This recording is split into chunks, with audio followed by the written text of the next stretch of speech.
lang etsu yung lang etsu lagi ini lakai kedam tang surihini ra ingkoi raisi aningkan hot tipu pastoret mei pipen kitik tang a program cijoi cidam kitik tang a program ateng pen pini harpang apam amunduli atum ladak mijung preaching station along an dipu munduli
Pakong apam kan milung yes along bene sedang sebang program ini yesan dan situ tonolo alam kan konten dan senon tidak tapi usaha foto bak kamera kacung saya panse alang di son rongang video kamera pen record bonggong nah kameramen lo dan senon curang kita tanya panse non tampo deh kan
lakh से अधिक कोविड टीके लगाए गए।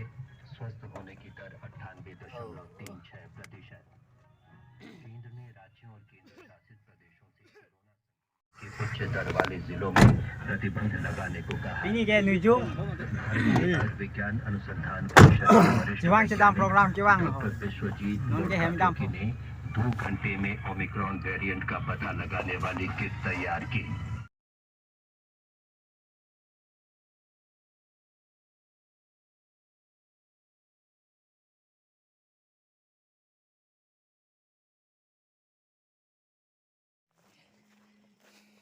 Nujung kita hello big yo.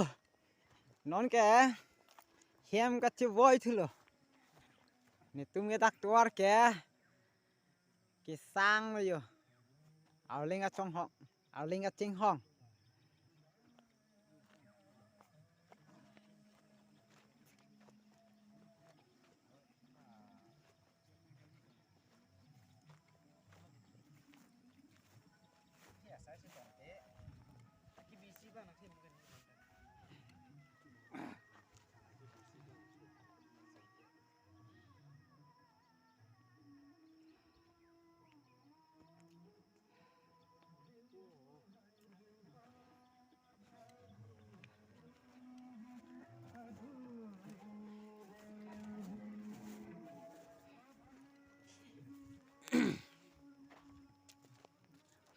Lapu ke 5 kilo lepo seta.